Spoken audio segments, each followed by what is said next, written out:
It's Friday, July 15th, 2022, episode 187. Kevin Muir here. Patrick's on vacation. We're breaking from regular show format, and we're just going to have an interview with Morris Sachs. So without further ado, let's get to it. It's our great pleasure to welcome to this show, even though he is a direct competitor. Yes. The one, the only Morris Sachs. Morris, thanks for coming, buddy. Oh, God, I wouldn't miss it for the world. Well, maybe the world, but no, I tell you what, whether you, Patrick, Lena, it's like family. It's just so much fun. So I was running a little late, and I get on the Zencaster, which is the software we use, and I hear Morris and Lena just howling and just laughing myself. So I was like saying that maybe you two should just do it. Well, we're talking about how Scottsdale has become the number one destination for bachelorette parties. Oh, and this was news to Lena, being an old married broad now. But so what do they do in Scottsdale? Like, why is it the number one destination? Well, that's what we were kind of chuckling about. Are we R-rated? Are we PG rated? You say whatever you want. Tell me something I don't know. So basically, as I was explaining to Lena, apparently, these women go out there and they walk around wearing next to nothing, and they basically drink till they fall down, and or something, and that's what's been going on. But it sounds not like a lot, but when you're in the moment, it's something to see. And so when my daughter tells me she's going with some friends to Scottsdale, I should definitely kibosh it.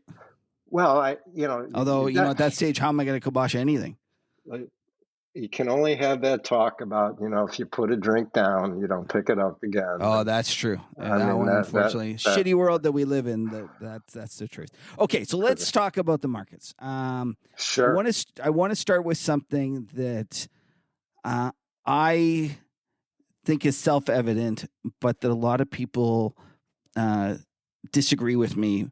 But in the recent times, you've said something that made me realize, or you articulated it in a way that kind of brought it home to me and said, there we go. There it is in practice. Now, what I want to talk about is the fact that people think that if you're a bond bull, a long bond bull, meaning like long duration bonds, that you want to have lower interest rates. And I've often said the last thing you want is because lower interest, an easy Fed, because what's going to crush you is inflation. And as kind of as counterintuitive as it seems, a Federal Reserve that is too easy is a long bond bull's worst nightmare. Yeah. And recently, I heard you on your podcast say something to the effect of, once Jerome Powell showed that he was serious about inflation, you were just like, wave it in, meaning you were buying as long durations as you want. And you said something, even there, they said, if I see them faltering, I'm going to sell those. Yes. So I'd love to talk about that. And why don't you explain to people why, even though they're raising rates, this means that you actually want to go out the curve and you want to buy longer duration bonds? Well, you're very generous in pointing out one of my few good calls, because I've been walking around with a cross of gold on my back for 2 years, which has yielded zero. You've got lots of great calls. We're going to talk about more of them, but anyways, go on. Let's start. Okay. Let's start with this one. I'm actually delighted you picked this, because on the last podcast of that we do, and I don't need to mention the name, but no, you can say it. Why don't you get your shameless plug in right now? And I'm sure you're going to litter the whole show with it. You might as well go ahead. I won't. That's not how I roll. Anyway, the last podcast, I talked about how I really saw a case of legitimate flattening, meaning the long rates drop more than the short rates. And today, I haven't run the statistics, but it's one of the handful of days in my career where the 2-year note went down in price, up in yield, and the long bond went up in price, down in yield. I Yeah. mean, not just on a relative basis, but an absolute Yep. basis, Absolute basis. and that doesn't happen very often. So, uh, you've asked what, in some ways, could be a very complicated question, but let me try and answer it in a more basic approach. And if it's too simple, we can speed it up. If it's too advanced, we can slow it down. But the idea is this: that um, in a normal environment, you're going to have a positive yield curve, meaning, let's say, example, 2-year notes yield 2%, and the long bond would yield 4%. And that implies some inflation, some growth. You get some risk premium for going out the curve. And so that's we see in normal times. What we have here is a rather unusual situation in that you have substantially higher inflation than the Fed has as their target. And it's causing them to rather aggressively raise the funds rate. And what that does is it not today, but down the road, it slows the economy down. And so a couple of things happen there. A slower economy is going to dampen inflation in theory, and a slower economy weakens growth, less demand for borrowings.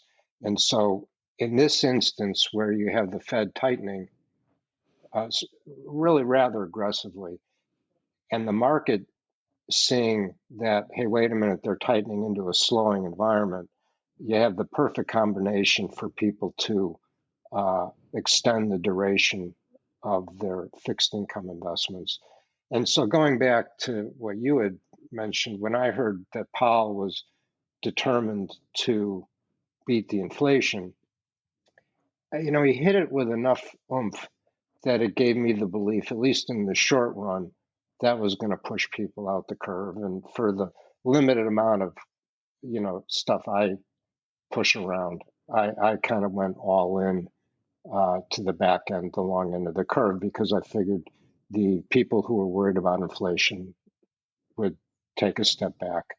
Um, I do, and I have a policy of not mentioning specific securities, but I do rather like what I have set up, where I own a lot of long duration fixed income type products, and I've got kind of an equal risk amount of floating rate notes. So Okay. I feel like I've got kind of the best of both worlds, where as they keep raising the funds rate, the coupon on my floating rate notes goes higher, and as I keep raising the rates, the market's anticipating them choking off the inflation and economic growth, which is pushing down the yields in the long end. Right. So that's what I think we have. In fact, I don't have the Bloomberg up right now, but I think you actually have 2s to 30s inverted. Yeah, 2s to 10s were definitely inverted. I don't know about Yeah, 30s, but 2s, yeah, 10s went negative. yeah. Okay, so Did I explain that to your yeah, I think you did great. satisfaction? So yeah, no, I think you did great, and it was just that it was rare for me to hear somebody say, "Oh, the Fed's aggressive. I'm buying long bonds." And I was like, Yeah. there it is. There it is in action. That's Did, what did, I've been saying forever. did, And everyone thinks that, oh, no, the Fed's not aggressive. Therefore, they're not going to raise rates. So bonds are a great investment. No, did, in that case, it's actually a problem because it increases the chances of there being inflation down the road, which is a bond nightmare, bond investors network's nightmare. And to this extent, this is what I've always thought about QE as well. People will say the Fed's buying all these bonds, therefore I should buy bonds. And I'm more in Stanley Druckenmiller's camp, and I'm a believer that during QE, that is an attempt to reflate the economy. If right, they are right. successful, you Yeah, should be selling the long end. yeah. One last little note, because I know you have a first edition of Inside the Yield Book by Homer. Yes. Um, uh, and our friend Anthony Peters makes a big deal about this. So When you hear the yield on a bond, that yield is based on assumptions which just aren't valid. Right? And the major assumption, which I think you even wrote on one of your Yep. macro tourist newsletters available at newsstands everywhere,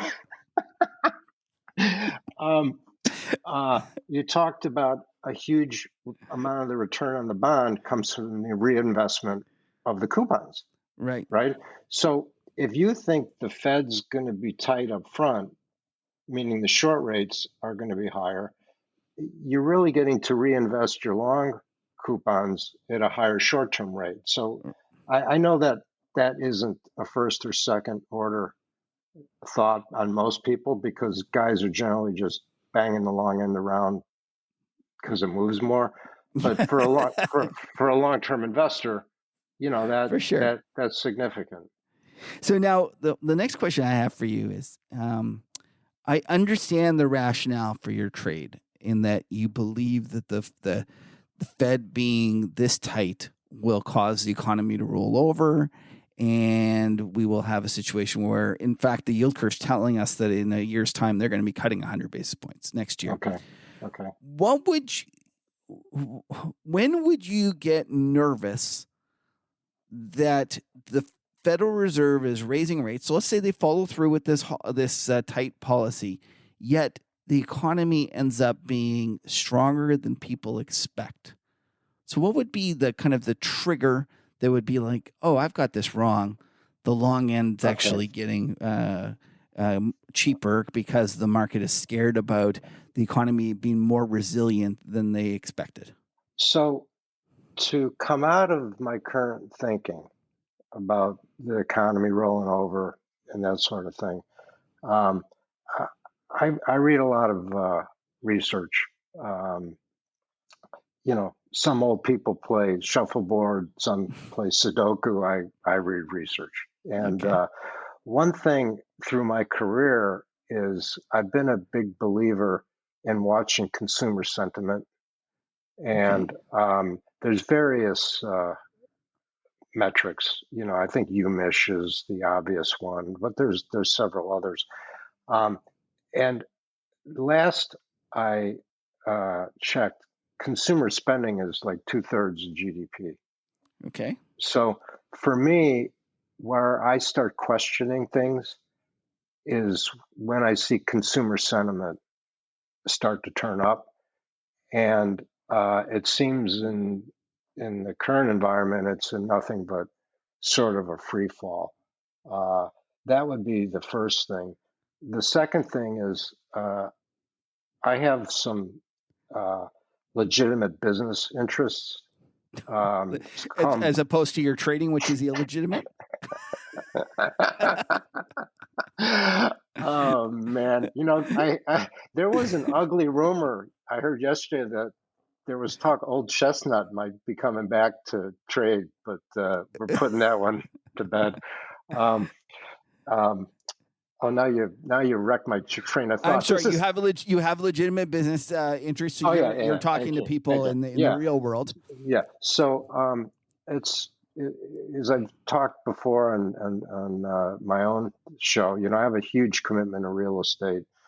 That for various reasons we can talk later or not. But I was at one of my development meetings last night, and um, to go over our investments with my partners, and it came up a number of times that the interest rates have backed up so much that deals are getting shut down. Yeah. So between consumer sentiment and my boots on the ground stuff, because I've got a couple other things other than the real estate stuff that I see, and then you look at Dr. Copper. Yeah. Uh, so there's nothing here today that gives me any concern about the economy But picking up. I guess one of my pushbacks to that might be that the consumer sentiment as so bad, isn't the next move going to be up? Like it's like the UMich one especially. I don't know what's happening up there in Michigan, but they are a sour bunch. Like it's Yeah, literally all time lows in terms of sentiment. Yeah, it could be, and that's why I don't look at any one thing. For instance, I think on your Twitter feed yesterday you put like the B of A bullish bearish was like at zero, Yeah. and you'd expect that in a micro sense to create a bounce in the equity market, right? Because if everyone's so frickin' bearish, why Yeah. don't we get a? I don't know what the market do today. It opened down 40 and closed unched almost. I'm not Okay, exactly sure, but yeah, we're getting yeah, close. But I hear you. Like the yeah, reality is that that's been 5 on its way to 0 for the past 2 yeah, months, and the stock yeah, market just keeps melting. yeah. So I I I hear what you're saying. I guess you had asked about how you had your friend Don Cox about how he would say something like, "Don't look at what's on page one. Look at what's Yeah. on page 14." You're And supposed to save that. Do you have one for me, or are you just gonna like well, because no, we're gonna save it for the end? well, sort of. I do, but I don't. And Okay. the reason I bring it up now is because, um, my career has principally been a insanely levered relative value arbitrage trader.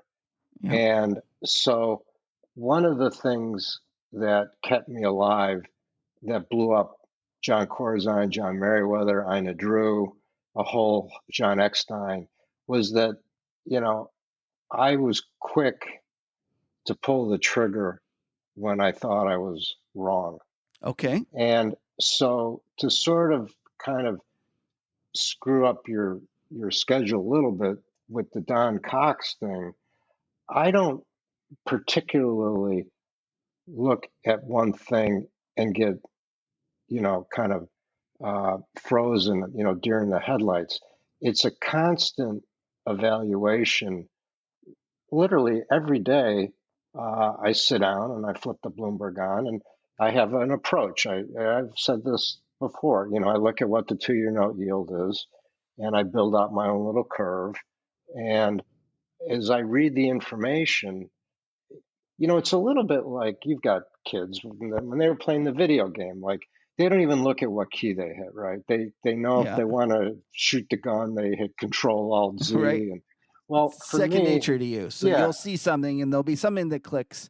By the yeah, way, you were giving me a list of everyone who blew up, and you're saying this is what saved you from not blowing up. And yes. I thought it was because you weren't named John. You named 3 Johns. Like, This is where like Ed McMahon would talk about John being the client of a prostitute, but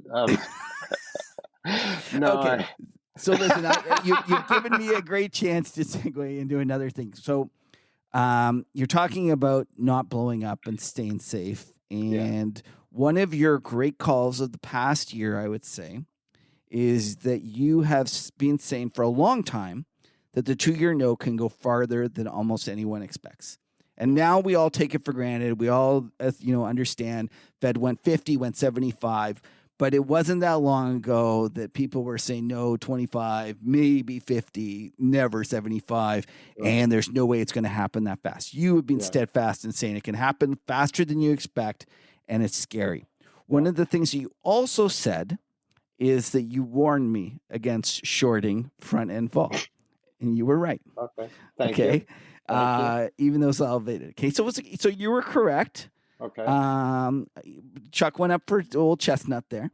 But I wanted to talk about your belief that you think you should never short vol.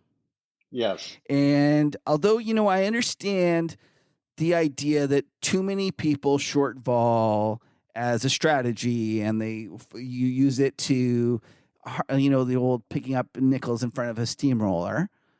I kind of push back to the idea that it should never be done. Because to me, it's like Jim Grant once said, there's no bad bonds, there's just bad bond prices. yeah, Meaning that, even the most risky bond, if it's at the right price, yeah, is a good yeah, investment slash yeah. trade, right? And well, yeah, and tell me, I forget how many assets under management does Jim Grant manage? So, anyways, why don't you tell us give us your philosophy about shorting vol, Yeah. all your pithy little bits of wisdom, and convince all those vol traders that love buying options why they're so smart. Well, so I think options are just a fascinating thing. I truly do. I laugh at the fact that in graduate school, the guy who taught the options class wouldn't let me take it because I got like a C in calculus. And without that, like I'd never understand options. Um, you know, uh, I almost wish I had expected this question because I think I'll be able to give you an okay answer, but ahead of time I could have given you a great answer. Oh, But let's just you're just making me look like a jackass for no not no prepping no you. no no no. I like doing things on the fly. So so here to shamelessly plug Inside Baseball with Old Chestnut, I somehow Liam and I have managed to put up a website, and on that website, um, I posted Robert Merton's paper on options, Okay. and I went through there and I underlined like the important parts of the paper, and in the paper, and keep in mind, I wasn't prepared for this question. They basically tell you, you know, you got a really good chance of getting fucked on this thing. Is that the technical term? Is that what they Yeah, said in there? yeah, exactly. That's what got him the Nobel Prize. That's right. So let's just thinking extemporaneously, because you've got me an advantage here. You being the CFA, I've got a lowly CPA. So I'll give you my ideas, and you can confirm or deny. But let's talk about what um, assumptions are built into an option price. One is that you can trade at every price, meaning there's no discontinuity in the market. So therefore, if IBM closes at 100 on Friday afternoon, it can't open at 200 on Monday because you would have had a chance for it to trade at every penny along the way. Right. So that clearly is a bullshit assumption. Okay, and it's a big assumption to be that invalid. Number one. Okay. Number two, the effect of rehedging your option has no effect on the price and the underlying market. Now, if you're Johnny One Lot, yeah, that's fine. If you got 10,000 of something you got to move, you're sure as shit going to affect the price of the market. And so therefore, you're building in another, and I don't know how to value it, but another assumption is not valid. Then there's no transaction cost, meaning there's no broker. Right. There's no slippage, meaning you get the price you want to get. Okay, so I've now given you 4 or 5 assumptions, which are all completely ludicrous. So you're going to use uh, any kind of model. And by the way, so there's Black-Scholes, okay, there's Cox-Ross-Rubenstein, there's Black-Derman-Toy, there's Black-Derman-Karashinsky. I mean, how many fucking option models are there, right? And they all have the same, okay? It depends on where you're marking it for your bonus. Yeah. Yeah. Options are always the cheapest in December 31st. So that's my number one hate speech about options. The second Okay. thing, and more like I'm overusing this phrase, but boots on the ground. I have managed guys who've been Right. short options, and you know it's all shits and giggles when you're saying, "Oh, I'm going to short this thing, and in 90 days, if the market's here, it's going to be this and that," and then 48 hours later, they're at their fucking strike. The vol has exploded. Their delta has exploded. Every other mean reverting trade in their portfolio has gone up their ass. And right? Because Yeah, not I disagree. know it sounds No, funny. I just no. I Listen, could I've I been got there. Don't think like got long term capital. I was at a bank yeah, and we were short vol, and like I get it. Like it's like everything goes against you all at once. yeah. Now Yeah. I do short options from time to time, but only as part of a structure. So for instance, I've been trying to stay alive in this gold trade for 2 years. And as I said recently, the only thing I've done right has been I committed a certain amount of money that I was willing to lose, and I've not gone above that. Okay. Right. And I think I've done a better than average job of staying alive because once I realized I wasn't getting any love in the short run, I wanted to be able to pick up some time decay. Yep. And when you looked at the metals, silver and gold. And by the way, silver, I just punched that fucker out. That thing's dead to me. You look, and for those who understand options, you get this thing called an implied volatility. That's Mhm. sort of a way to calculate the price. And in the metals, you got a hugely steep vol curve. Yeah, So, the for skew is instance, huge. the skew is huge. So, I would own, let's say, something slightly out of the money, and against it, I would be short something ridiculously out of the money that might be 50% higher vol. But you Okay. would never do more than what you're long. No, no. Right. So I would have these very, very, and do still do have very, very wide um, strikes. Right. And then what I do is, I kind of once you start getting the time decay on the way outs, I might fart around with that a little bit, but I'm never Yeah, yeah, but naked that's not short. really short vol. Yeah, yeah, That's because you're long. You're yeah, long, and you're leaving it, yeah, and you're not delta yeah. hedging. And yeah, and listen, I get it. I was one of those bozos that you had to type, like the type of person you had to manage. That in shit, when the shit hit the fan, the last thing you want is to be short vol because everything else isn't working either. But There's I guess one of my pushbacks though would be that if you haven't been short at that point, if you're not, right. there are times when the price of it, people are just so scared that it's just so dumb. Like, for example, Warren Buffett did those long term puts that they sold. I can't remember who was panicking. Somebody was panicking. And they went and they shorted all these puts. And even though they talk about derivatives being the weapons of mass destructions, they were actually the largest S&P 500 put seller for the longest time. Warren Buffett was. Yeah. Yeah, Mr. Disingenuity, because Yeah. in his letter, I believe he explained how the market didn't understand option pricing, and he did.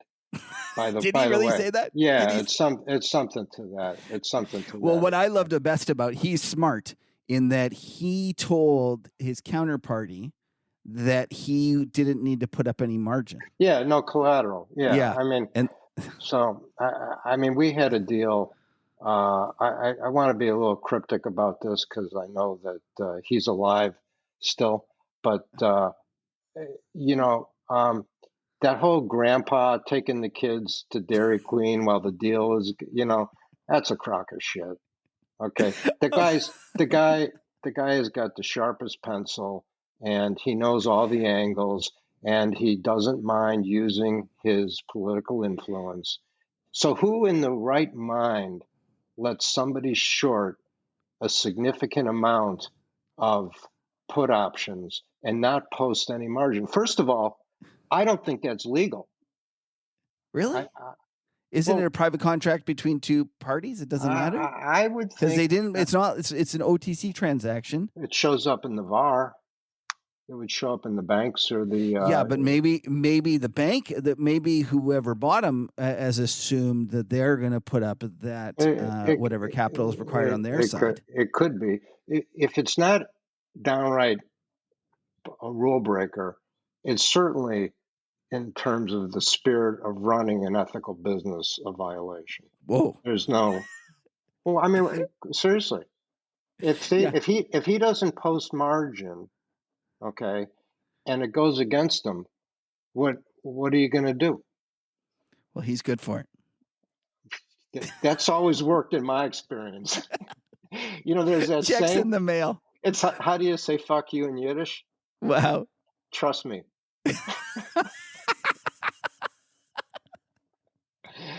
Okay, talking about disingenuous characters. This is the perfect next Oh topic. no. Uh-oh. Okay, we're gonna get you in trouble here, and so I want to make sure that I don't say anything that gets either one of us in trouble. I know. Oh, I don't worry about me, man. Okay. I'm sure you've been following the Twitter /Elon situation. Okay. One of my buddies, Yeah. one of my buddies said to me something the other day that I thought was really interesting. He said, if Elon doesn't lose in the Delaware court, I'm taking my hedge fund that's domiciled in Delaware and I'm fucking getting out of there. Because the reality is, the reason I'm there is because the rule of law matters, and that was it. So my question to you is a couple of things. First of all, I've always wondered why Delaware, and I figured you're very knowledgeable about these things. I thought I'm going to wait and save this as a question to ask more. So the first thing is, why Delaware? And then B, do you agree with my buddy that if this ends up being something that he gets away with, that it's going to undermine the whole raison d'etre of why people choose Delaware? Okay. So I came to understand that Delaware was important merely because every time I set up a new entity, they were always incorporated in Delaware. Okay. So I asked my attorney why Delaware, and he's like, because it's got very favorable laws for corporations, and it has a long history of case law, so you know what you're getting to. So to your buddy's point, Delaware is great because there's consistency, right? Okay. Now, if Elon gets away with it, that and as much as I'm loath to defend Elon Musk, I don't feel qualified to opine on whether he's done something illegal or not. I don't know the facts of the case per se. Well, first of all, it's not illegal. It's that he's breached contract law, and it just means that he's going to be forced to honor the agreement. Well, once again, I mean, I haven't read the agreement. Okay. Well, anyways, but let's just assume for a second that because he's ended up getting away with a lot of things, like or let's just put it this way, he's done transgressions that would usually be a large fine and would ruin other people. Yes. And he just pays the fine, and keeps going. So you're actually, that sign in the fish store, don't tap the glass, because you don't want to. Yeah. So I have basically railed for weeks on the incompetence of the Treasury and the SEC in various forms because of a number of things that they've allowed to take place. So the Elon Musk thing, I can't speak to so much, although I know he has Asperger's, so he has a diagnosable mental illness. Does that give him latitude to say whatever he wants in a public forum? I mean, maybe it does. There's that saying about, your right to free speech ends with shouting fire in a crowded theater. Like, I don't follow Twitter. I don't follow any of the social media because everyone's just spinning their own story, and I don't need to hear it. And the guy's, in my mind, he's a fucking clown. Did he invent a new industry? Fucking awesome. It doesn't, it doesn't mean anything in terms of him knowing anything about securities law or whether you should have 10 kids with 12 different women or any of this stuff, right? I mean, it's just but well, here I'll just jump in here and say that I think when he did his funding, 420 bid, funding secured, that and to me was a jailable offense. right, and when he did that, got away with it. Yeah. I think it caused every other promoter slash guy to say, "Hey, wait, there's this. I'm not going to get any shit for this." I really think that was the start of the entire 2020, 2021 tech dream stock fraud. Was sowed. The seeds were sown with that failure of the SEC to basically say, no, you can't be doing shit like this. You can't go and say things like this. So, for months, I've been trying to come up with a more diminutive word for Gary Gensler. I've come up with impotent, a cuckold. Well, I mean, it's like, what the fuck are you doing? Honestly. So here, let me just point out another one of these things that I think is just so fucking absurd. This coke fiend, Michael Saylor. Okay. Now, Lena, help me out here.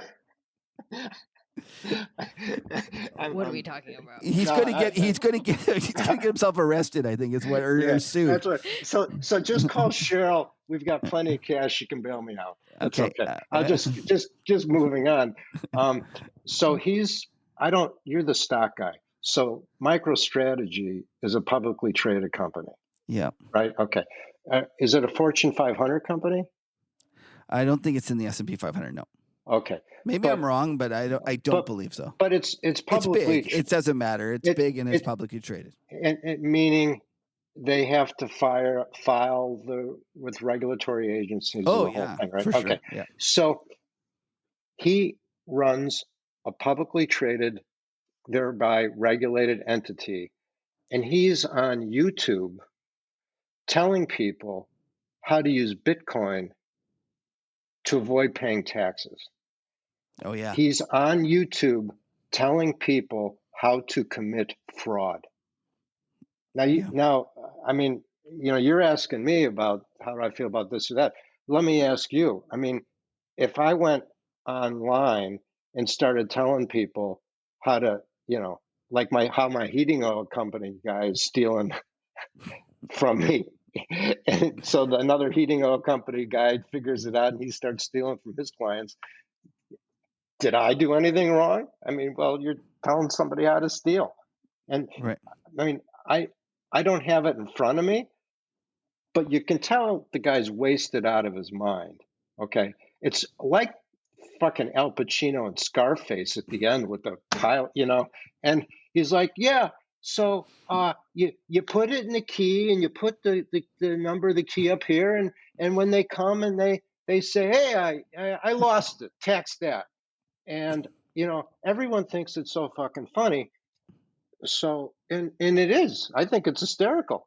And I'll send him a cake with a file in it, when he goes to jail. But the reason I think this is significant, okay, is I had a friend over 2 weeks ago, AAA technology guy in networking. Okay. So the real ambergris of what makes the system works, right? But not like your everyday banking type person. Okay. And so I'm telling him about the Michael Saylor thing. And so my friend says, well, so the IRS comes and they say, where's your Bitcoin? And you say you lost it. And my friend's like, oh, then what happens? Nothing. I said, no, you don't understand. I said, they will subpoena all of your records. Okay. They're going to find where the money went to buy the Bitcoin. Okay. And they're going to take you to court. And here's the thing. It's a little bit interesting. I hope I get this right. But in the United States, you go to tax court, you are guilty until you prove yourself innocent. So, for instance, for me, in 2004, Cheryl and I decided, since 9/11, the property down Lower Manhattan got crushed. Figured, we'll just buy something, maybe we'll use it. And we buy it in 04. And in 2014, after being there like 3 times, it's like, I'll just sell it. Okay. So we sell it. And like 2 years later, we get a notice from state of New York saying, you're a resident, you owe us X millions of dollars in income taxes. Now, I'm not a resident of New York. I'm a resident of Connecticut. Okay. They imputed a tax. Okay. It was 100 hours of work for me to prove I wasn't in New York 180 days a year. And there's a great story somewhere in the New Yorker about Julian Robertson. Okay. So this is a long-winded, circuitous story, but the fact of the matter is the IRS can come in and they can just deem how much you've made. And if you can't prove them wrong, they're right. And not being a United States taxpayer, you may not be aware of this, maybe you are, but in the last couple of years on the tax form we all have to sign, there's a box and it said, did you trade cryptocurrencies during the year? And there's a yes or no. Okay. So anybody that traded cryptocurrency and ticked no, that's perjury. Right. And that there's no negotiating on that. It's not like, well, I just did a little bit. I mean, if they got a fucking Coinbase statement that says you traded it, you just committed perjury. And right. And so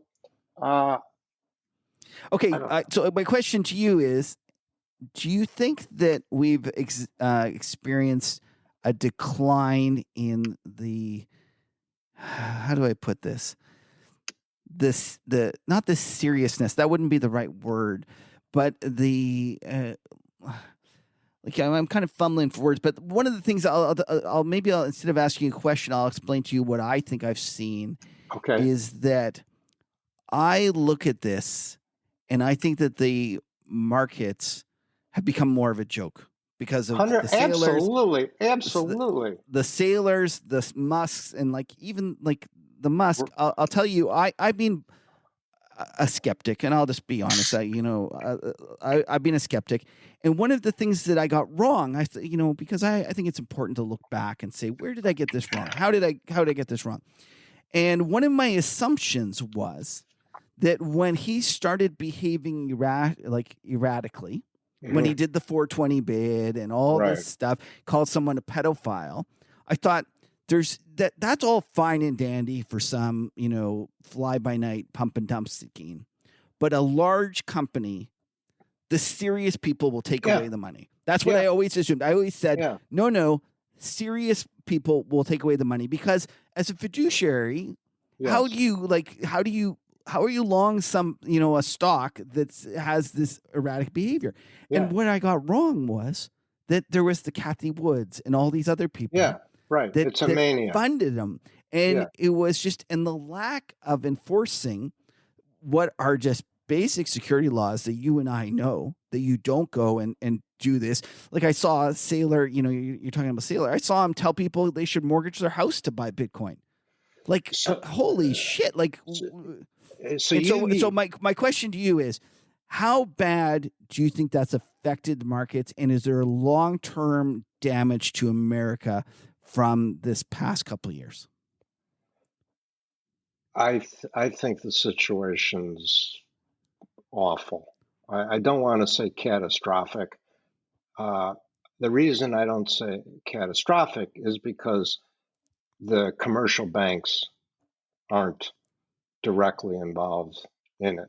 So just to be full disclosure, I have for almost an indefinite amount of time believed the crypto space is just a bunch of crap. And you have this phrase that I fucking hate because it's so true, which is those who loved it the most get hurt the worst, or That's a Don that kind of Cox thing. thing. Yeah, Okay. that's Don Cox. So you take a guy like me, okay, that's been through several cycles, and because of the nature of being a highly leveraged risk manager, you have to be circumspect about things, right? Because when stuff goes wrong, it goes wrong in a hurry, and you got to be quick. Okay. So when we started looking at the crypto stuff, I didn't see any purpose in it that made sense for the United States to allow it to take place. It originally got started on like the black or dark net Dark web. for drugs and Yeah. trafficking, and all of a sudden you had the rich white guys, the Winklevi's Winklevi. and Novogratz and a number of these guys, and they started, kind of probably unknowingly, or maybe a little knowingly, but a traditional pump and dump, where they start talking about how it's the new thing. And, one of the reasons that I really liked the gold, okay, was because on the first run up in Bitcoin, I saw how much of a mania the market was capable of creating. And I thought, well, once they clean up this Bitcoin shit, they're going to move to gold. Well, Yeah. I kind of got the mania part right, but they didn't decide they liked the gold. So anyway, I think that what's happened is you've created in the crypto space, okay, you've created a lot of people who have become vulnerable to thinking that there's something new here. And there's on a one-on-one debate, not for today, but I would love the opportunity to talk to some of these crypto experts and explain to me, who is a quasi-expert in the banking system, what benefit cryptocurrency provides anybody. Okay. That's not your question. Your question is, have the markets become unhinged, or damage done? And I think absolutely. So let's take a look for a moment at this Robinhood thing. Okay, so that is the broker that you pay no commission, right? And so, a little, because I rarely talk about myself, so I'll when I started at my first full-time job was Continental Bank in Chicago, and I was in the bond department. And a client would come in and they would say, "Offer me 5 bonds or bid 5 bonds," and the trader would put a price on it, and trade would get done, ticket would get written, and I would look and I'm like, "Well, what's the commission?" And the salesman would say, "Well, we're a dealer, which means the price contains some sort of implied commission." Right. And you obviously know what I'm talking about, but so you take the average guy, and I'm not even being diminutive in terms of intelligence, just your average normal human being. They hear, "Hey, you can put $30 in Robinhood, and if you want to buy a couple shares of IBM, you can do it, and there's no commission." And you don't understand the fact that even though it's a small amount of money, you got Ken Griffin and Virtue or whatever these other companies are, kind of buggering you on the execution price. And the thing is, I mean, it's like that saying that when you're at the poker table for 10 minutes and you don't know who the chump is, you're the chump. I mean, do you really think you can open a brokerage account? Okay. Put money in, trade all day long, and it's free? The other one that I like is that when the Robin Hooders thought they were sticking it to Ken Griffin and Citadel by buying all sorts of overpriced calls. Yeah. And I was like, I think they just had the greatest year they've ever had. Of course. You're paying the bid offer spread and overpaying for vol. Like he's saying thank you very much. I want to back up a second. Okay. You know, I told you I'd never sell vol. Yeah. I would, if I could take a week and work at one of those places and sell vol to the guy that's paying, 300 basis points above implied vol to buy his tool. Yeah, that I might do. I remember when you were giving me a hard time, warning me, and you were correct about the selling vol, and you said something to the effect is that you've never met a rich billionaire vol seller, and I told him that I came back with you. I guess you haven't met Ken. Yeah, because he literally has figured out how to do it, and maybe there's a lot of money that gets pushed around. And by the way, I like to think that the reason I've been successful and you've been successful is that you're second and third order thinkers. Okay. If I'm making all this money short and vol, okay, I'm not telling anybody. Oh, 100%. You're absolutely right. You're absolutely right. And listen, sorry, I'll let you finish your thought and then I'll tell I have something to say. That's number one. Number two, if you're a dealer, okay, that's a horse of a different color, meaning he may short the shit out of IBM, but buy 30% of, I don't know, CompuServe or something on some ratio that gets him out of the I also think he's delta hedging it, and he's able to exactly. hedge. Yeah. And this is what I always said about me as when I was at the bank in terms of when these hedge funds were coming and overpaying for vol. I said, well, if anyone should sell it, it's me. I'm sitting there, I see all the flows, I trade for free, I have the best cost of funding. And I have a balance sheet to handle the pluses. The marks against me. So it made sense for me to short vol. Unfortunately, so I come from that environment, and I'm a shitty long vol trader, just the way I am. The second part of this that I would add is, and I don't know that we've ever had this discussion directly, but for me, one of the big growth points as a trader and a trading manager was understanding that everybody understands the trades. Okay, it's how you manage the trade once you get into it.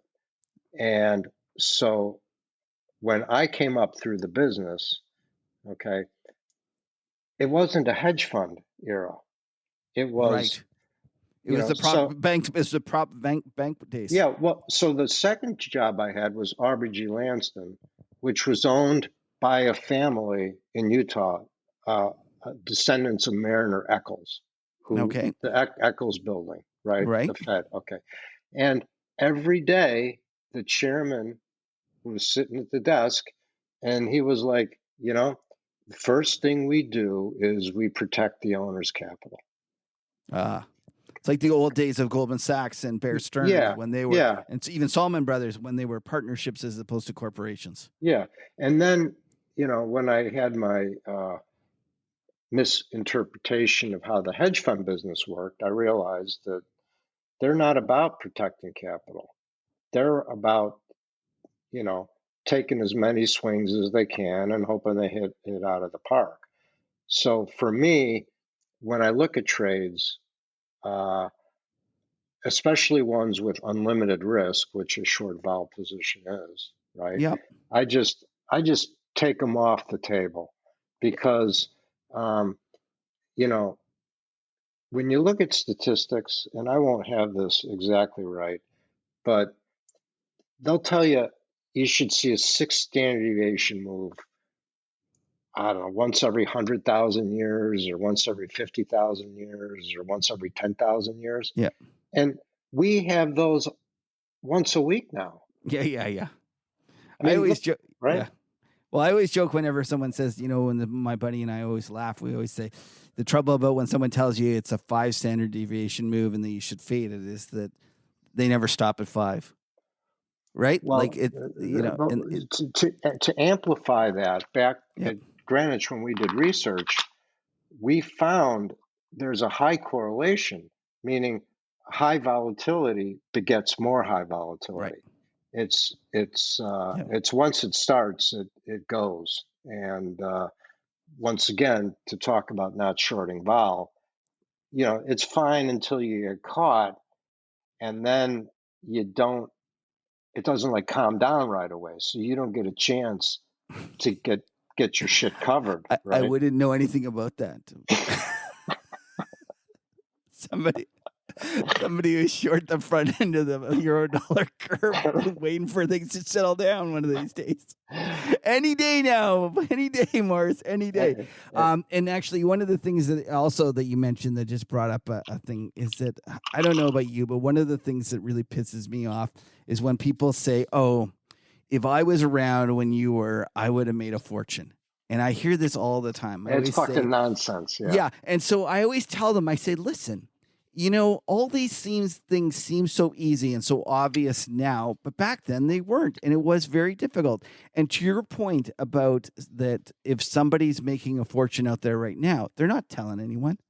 And there are the old men that are going to be making their own podcasts in 10, 20 years' time are now sitting somewhere trading, doing it right now, and we don't know what the hell they're doing. Yeah. So there are so many things that go on in the market, and I think one of the reasons I've bonded with you is that you are deeply trained in the mechanics of how the market works. Okay.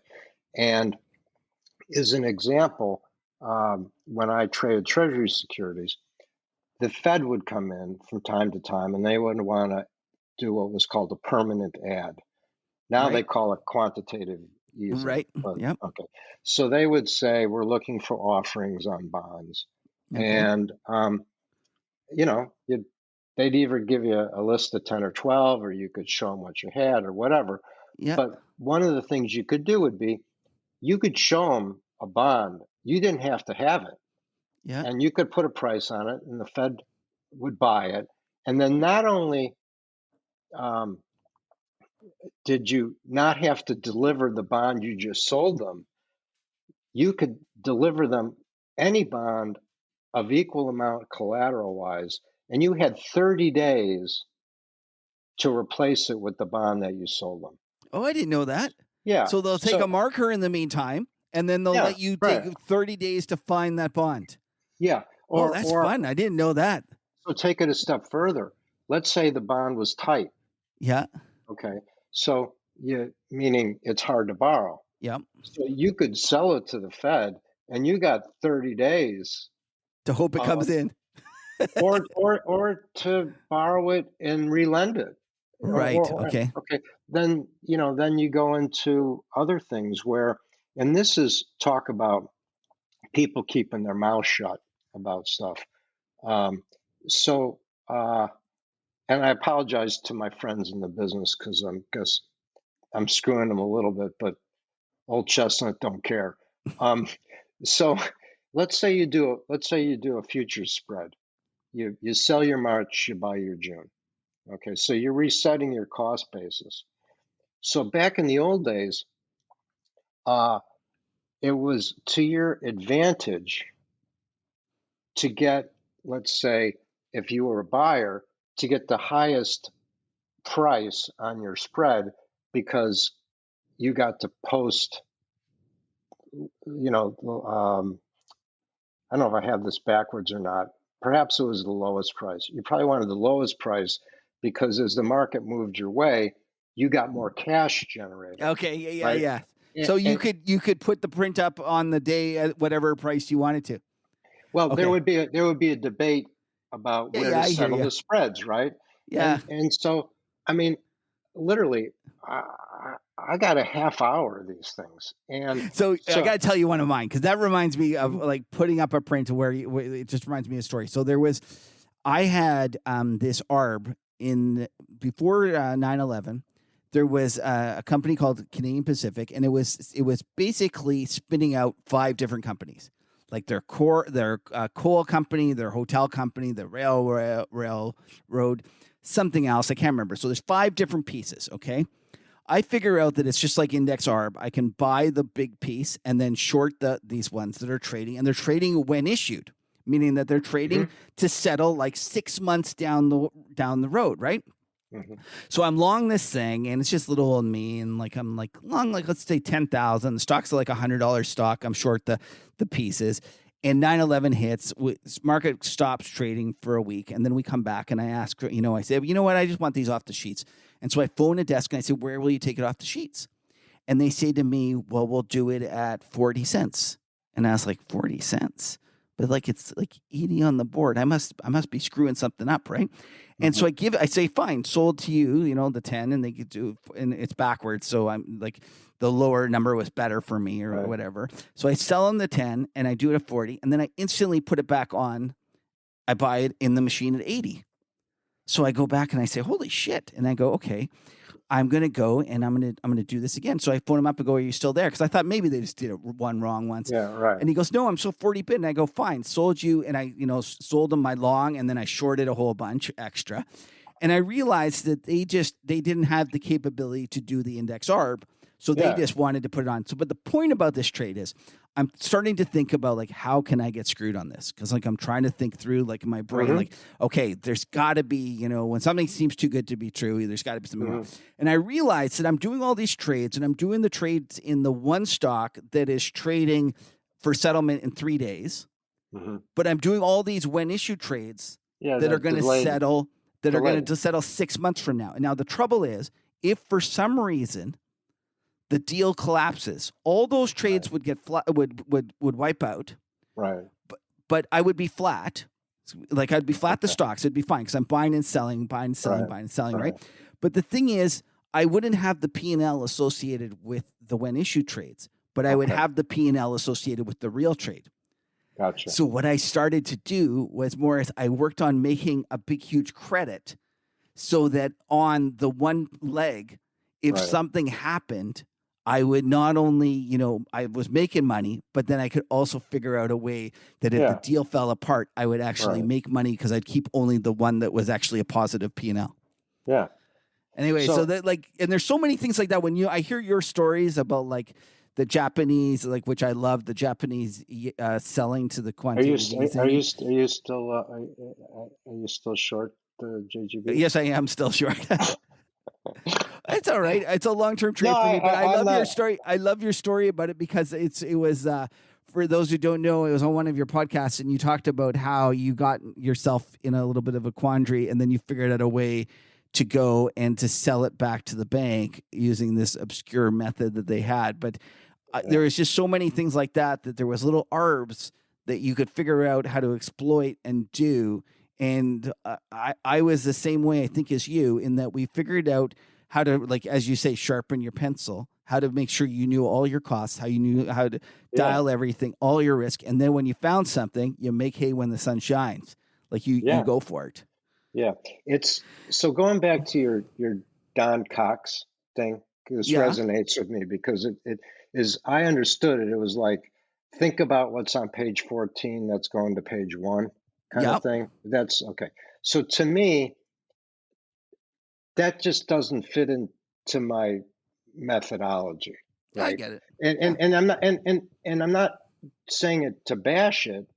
I'm saying it to differentiate why for me it didn't work and try and explain the way I went about doing it. One thing I try and hit people with over and over and over again is,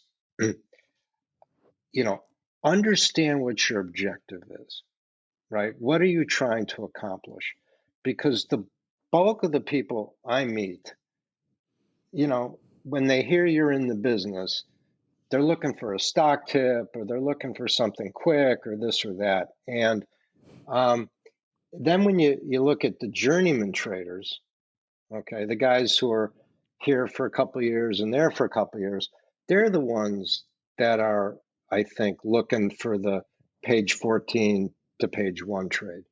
But to me, and I think there's examples, and me not being the only one, where the key to this business is figuring out, what is it you know how to do, figuring out the goals you want to achieve, okay, and then throwing everything you have at understanding every element of it, because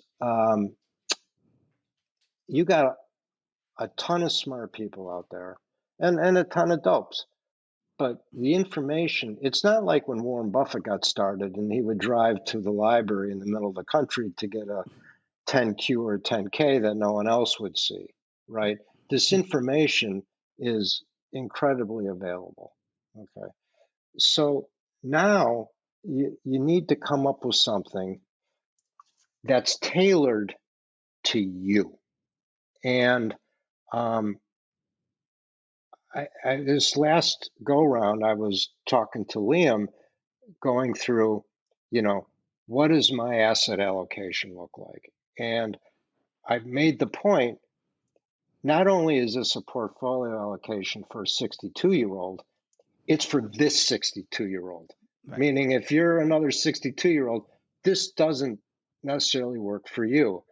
And, I know when you guys do podcasts and these other guys do, there's always that big disclaimer, this is not investment advice, yada, yada, yada. Like, we don't do that. I first of all, I don't know why you need to, but I guess it's because people are afraid of getting sued. I don't worry about that because, I couldn't make it more clear that you're on your own. And, giving people advice to think about what it is you want to achieve. You want to sue me for that? Yeah, that's fucking awesome. And I know maybe this sounds a little patronizing or silly, but how many people literally sit down and think about, what am I trying to achieve here? And I have dozens of people have come to, ask for financial advice over the years. And, people don't, for the most part, don't get money. They don't understand money. And when you start to talk about the power of compound interest, the benefits of some type of securities versus others, certainly income tax implications, I just think the average guy would do themselves a favor of just turning off the quote machine for a couple of days or for a few hours every day and think about what are you trying to achieve, right? And Albert Einstein, said compound interest is the eighth wonder of the world, right? And I think he said that. I think he did. And at 62, I don't got a lot of time for compound interest to be working for me, but I'm okay. But if I'm 28 and I have any money, I want to think about how am I going to get that money to grow.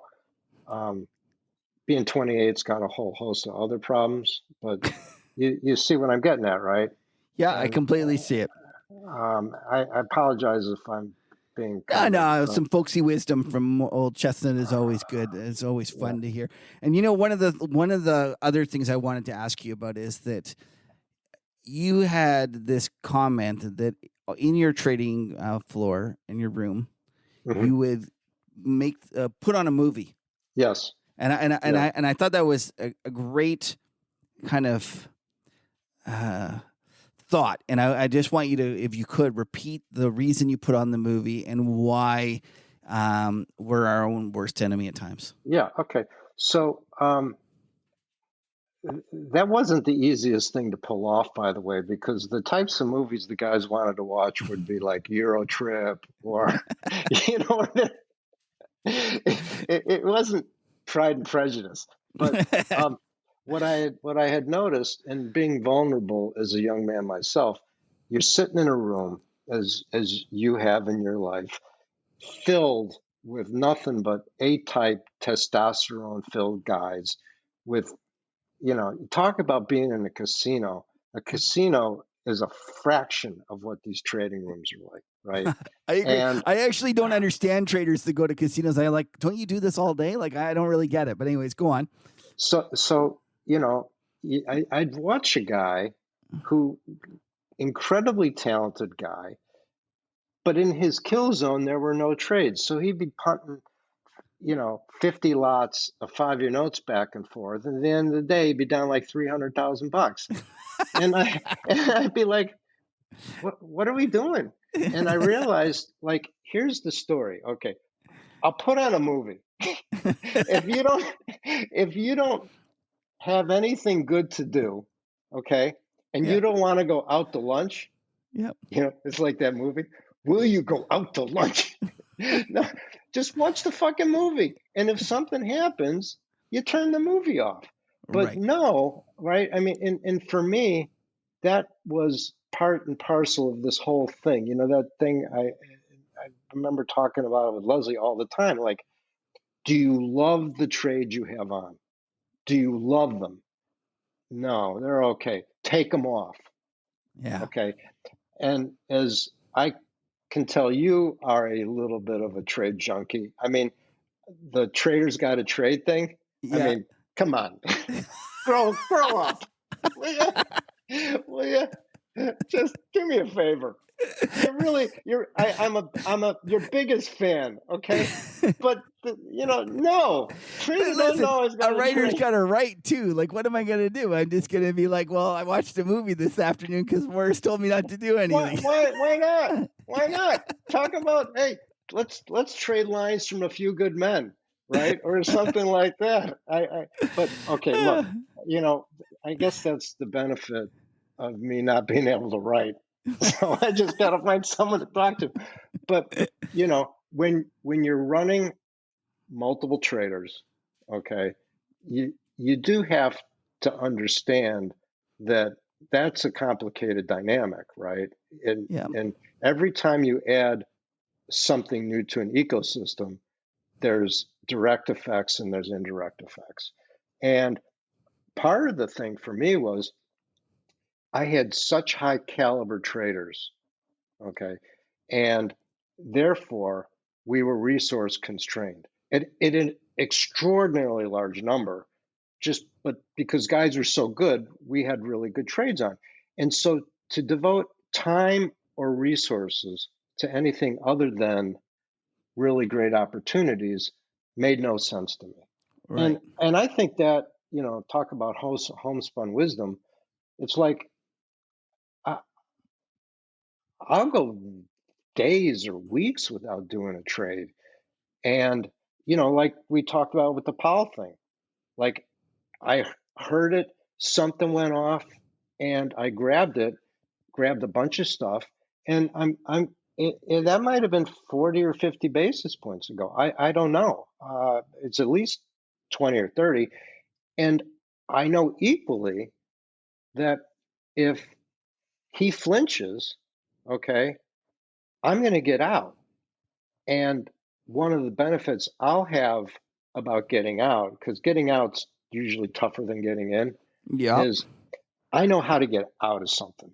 And what happens is, for those of you listening at home, in case of emergency, break glass thing, what happens is you got a position and some news comes out, it's going the wrong way, you decide you want out, but it's already down 3%. And you're like, well, I think it's going to bounce. I'm going to wait for a bounce. Yeah, no. I never put an order in at the market, but if the thing's down 3% and you want out, offer it down 6%. And I don't mean hit the 3 bid, hit the 3.25 bid, hit the 3.5 bid.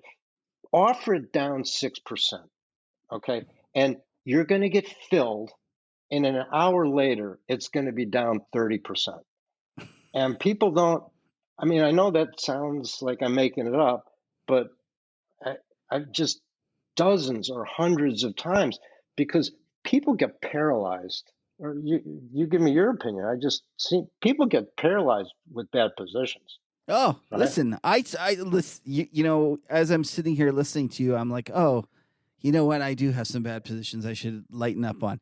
I immediately thought it. That's why I need your folksy wisdom. That's why I come to it. And it's easy because you just go, oh, it's just a 5 lot. Oh, it's just this. And you just like a million excuses. Just pick your excuse.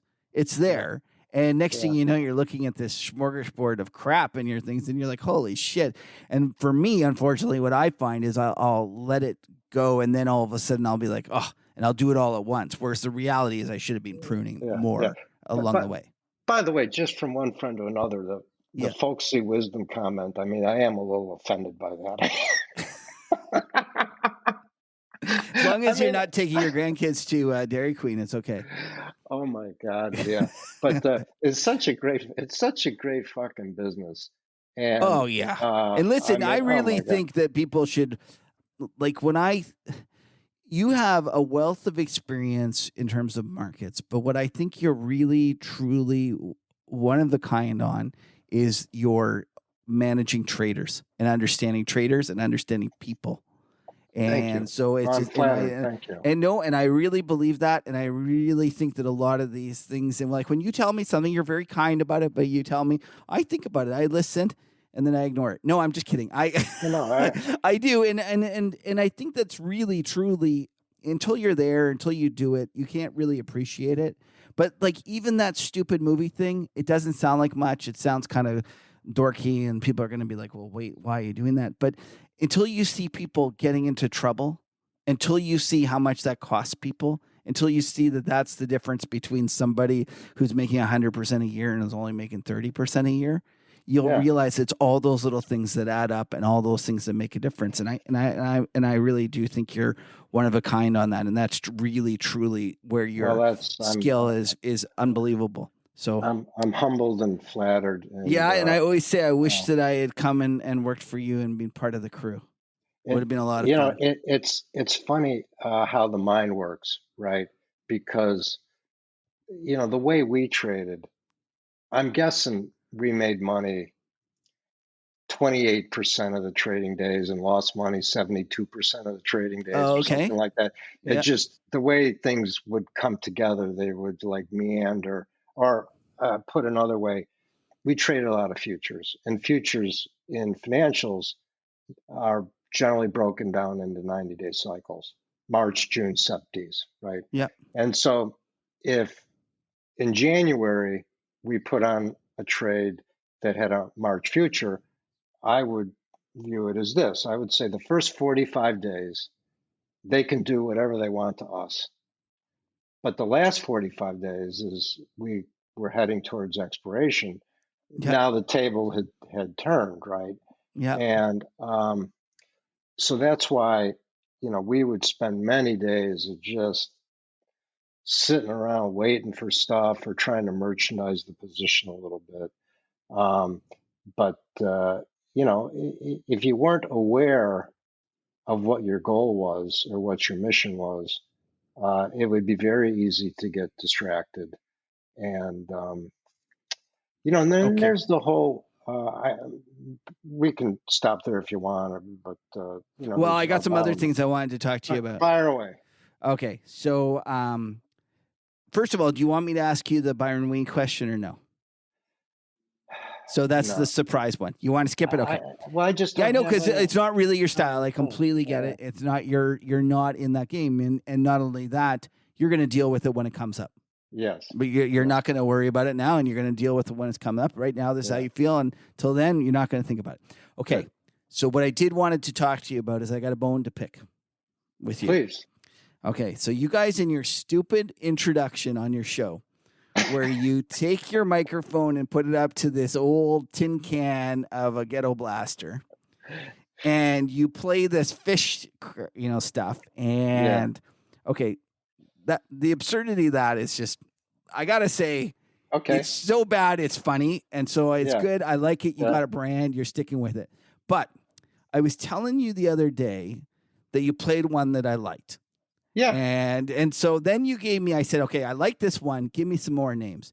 Then you gave, maybe either you or Liam gave me a song, and I went and put it on. And then a couple of days later, I said, you know that show A&E has a show called Intervention, where they're literally going to have to. I said, you're going to have to do a miss you fish intervention for me, because I've fallen in love with this song, and I literally have found every single version of it. I found the acoustic versions, I found all the live versions, and the thing about Fish is that there's like literally 75 versions of this song. And I've just gone on this huge, like I had it on repeat. I couldn't get enough of this song. I think it is probably one of the top 10 songs of all time. It is that good. I just love it. And I become you're slowly indoctrinating me with your weird Fish band obsession. So the guy who I call on the podcast my snowboard Fish fan friend, has given me permission. His name is E.G. Fisher, and he was a colleague of mine for 16 years at Greenwich Capital. Okay. And he taught me how to snowboard at 35 years of age, which is quite an accomplishment. And so for several years, we'd go out to Jackson Hole, which arguably in the States is as hard as it gets. I mean, some people say Alta could be harder, but anyway, we're going up a chairlift, and I'm just having so much fucking fun snowboarding. And I looked at him, I said, if I learned between this and listening to Fish, if I had learned this in high school, I'd be a ski instructor, and and I would have done nothing with my life. Yeah. But to talk about the Fish opener a little bit, if I may. So this whole thing got started because of you, right? You had said we had gotten to know each other through your newsletter, and I had commented, and you had commented. You invited me on the show, and I said no, and then Leslie talked me into doing it. Oh, I didn't realize. Oh, yeah, I do remember Leslie talked to you. Yeah, and it was fun, but as you know, and probably anyone that has heard me before, I don't take anything seriously. Anything. I mean, even in a lot of ways, matters of life and death. I'm not rude about stuff, but everything in life is a joke to me. Yeah. And, okay. It's not as bad as it sounds. It's just I don't like to take things too seriously unless it's for real, right? And so I do the podcast thing with you and your crayon pal Patrick, and I know Lena is the brains behind. Oh, for sure, 100%. The woman behind the curtain. Yeah. And so Liam talks me into doing this thing, and so he's 40 and I'm 60. And we ride together all the time. And he's a bright young kid, not in the business, but full of questions, just question. He said, why don't we do this podcast thing? It's just you and me, and we'll just talk. And I'm like, okay, well, I'll give it a try. But listen, I don't buy into this podcast stuff. And to be specific about it, okay, so Market Huddle is free, right? Yep. You don't charge for that. Okay? No, we don't charge. Inside Baseball with Old Chestnut is free. Okay. You want to listen? Great. You don't want to listen? Great.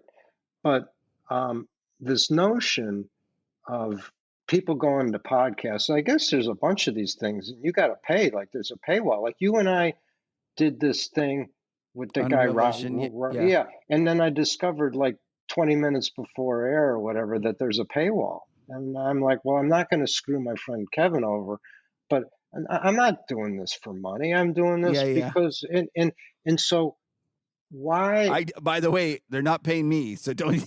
No, I'm not. I'm not asking for it. But my point is, with all of these guys, okay. Yep. And I never get the guy's name right, mostly because I don't care enough. But Raul Paul. Yeah. Okay. the laser eye guy, right? Yeah. So he's so smart and he's so rich and he's Mr. Bitcoin genius. Why is he charging fucking money for people to watch his TV show? Okay. Like, well, I know you don't like people slamming people and such, but he's got an axe to grind, right? And So get back to it. Are you telling me you have an axe to grind, which is the fish? well, so to me, the point is, listen, it's me and Liam. We're friends. We see each other once a week. We both like fish. You don't want to listen to the fish, skip it. But we like it. It puts me in a good mood. And, the funny thing is, we tried to make it more professional. Okay. And you're laughing, but this is a true story. We tried to make it more professional. So we asked Lena to produce a couple of these things for us. And first of all, between Liam's schedule with his wife and the baby, and then me being Mr. I got to go where my wife tells me, there'd be like one little slice where like the three of us could get together. And she did a splendid job, except Liam would call me up and goes, she only played like 20 seconds of the fish. And we're like, wait a minute, there was 3 minutes. It was 3 minutes. And she edited out your fish until you fired her. Yeah. Well, I wouldn't say fired. I would just say we had creative differences. That's the funniest story.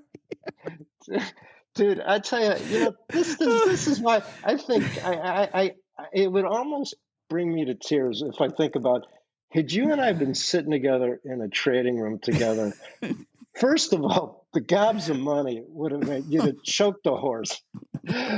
But we had so much fun, and you would have fit in so fucking well. Oh gosh, well. In another life, you'll get me in the next one, buddy. You'll get me in the next one. Yeah. Okay. Listen, we can't. That's the greatest story to end it on. We're going to go with that. Okay. So why don't you take this opportunity to actually professionally promote your podcast in a way that if people want to learn more from Liam and yourself, where would they find it, and when do you publish? He doesn't even know. That's a great fucking question. I think if you go to IB Inside Baseball, oh my IB, God. Okay, IBW. Okay, so for those, I just got to explain this situation. Most of the interviews we do not do video, but some of the old guys like to see us. So Morris is one of those. And so Morris and I have the video going so we can see each other. The look of puzzlement on his face as he was trying to figure out his podcast's initials was classic. Maybe you could post it or something. It's Inside Baseball with Old Chestnut. So it's ibwoc.com. .com, yeah. All right. And so you go there. You go there, there'll be two things. There'll be on the right, it'll be like the comments. There'll be a button to bring up episodes. And on the left, like I mentioned earlier, I posted like the Merton paper. Yeah. So anything that I find amusing, for instance, the Financial Times article talking about how unfairly treated black crypto investors have been taken. Okay, keep going. Sorry. If you see anything that you find interesting, you put on there. Yeah. So people can go in there. And you guys generally record on the weekend sometimes. So by Sunday night, it's usually there. Is that fair? Yes, it's about Sunday night. I think we're averaging about 1,800 listeners a week. And we have something like a 90% completion rate, which means people listen to 54 minutes. And now, because 90% of 60 minutes is 54. But now when you add back the 6 minutes of fish, I realize they're listening to the whole show. They're just skipping the fish. And you think we're kidding, but literally I have public service announcements often when there's a long fish beginning. I tell people where they can start in on the actual show. Gotcha. So listen, first of all, I hope I didn't embarrass you. Oh, no, it's Lena. Always Lena, not me. I tend to